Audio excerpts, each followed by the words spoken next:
Ukulungiswa kabusha kwehosteli iDiepkloof kubambezeleka ngenxa yezinkinga zobunikazi bomhlaba. Ngesonto ledlule kuzokhumbuleka ilungu lekomidi lemele ezokuhlaliswa kwabantu uMnumzane uMlungisi Mabaso lidalula ukuthi idolobha alinabo ubunikazi bomhlaba ehosteli elikuwo nokuvimbela ukuqaliswa komsebenzi wokwakha kabusha.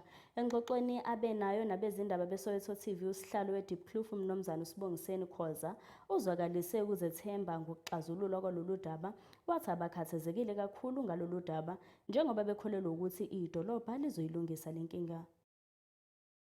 Usihlalo wakwihostele yaseDiepkloof uSibongiseni Khoza uphefumula malunga neenkqubo zolungiso ezenziwayo kula hostele. Oku kuzemva kwengxelo enikwe lilungu lekomiti kasodolophu lezindlu uMlungisi Mabaso. Nalapho ethe kukho ulibaziseko olukhoyo ekufumaniseni ukuba isixeko saseGoli asingobanikazi bomhlaba ekwakhiwe kuwo. Usihlalo wehostele uchaza ngolwabo uluvo nangendlela lengxelo ebaphethe ngayo. U-MMC ubekukhona ebeke wakuveza wathi kukhona angakuthola okuyizindlu kwezinye indawo, mhlambe ukuthi sikwazi ukuthi simuve abantu abasele eBlock H, mhlambe sibanike iy'ndawo.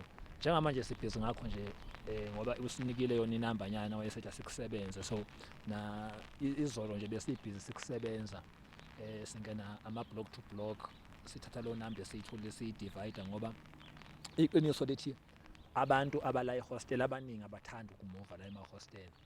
So kusiphoqile le namba ebesiyinika u-MMC ukuthi asiyithathe siyidivide ngama-block, mhlambe si-check ama-block to block ukuthi ngabe bakhona nabantu abafisa ukuthi mathiwa bathole indawo kwezinye indawo bahambe bathi no emablockini bakhona. So sibhizi ngakho-ke leyo namba sayidivide ngoba iqiniso lithi lapha le-block H abaningi bathi bona abayimiselanga ukuthi bahambe.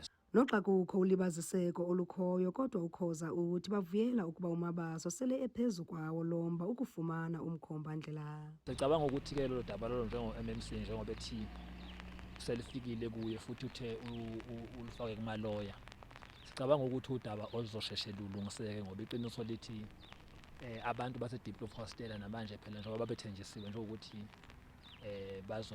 kuzoqhubeka nokwakhiwa kuqhutshekwe nama-project lawa akwakhulunywe ngawo. Ngicabanga ukuthi abantu baseDiepkloof bawalindele futhi-ke iqiniso lithi asikubeke nje ukuthi asizukuvumela muntu nathi ukuthi ayoyisebenzisa leya ndawo ngoba ethi yakhe. Iy'ndawo lezi ey'la ezethu kudala le hostela yaba la ukuthi loyo wayemdayisela nina siyingeni thina leyo nto leyo. Futhi-ke asikubeke nje ukuthi naye lo othi indawo yakhe kusukela nje manje ufuna ayitshela ukuthi akanayo indawo ngoba thina leya ndawo soyisebenzisela abantu bala eDiepkloof hostel. Ngethuba lodliwano-ndlebe olukhethekileyo negqiza leendaba zeSoweto TV kwiveki ephelileyo, uMabaso ukuvezile ukuba kwinyanga ezayo baza kuqalisa amaphulo okuphuculwa kweziseko kwihostele jikelele. Kwiindaba zeSoweto TV, ndinguNomzabalazo Mduka eDiepkloof.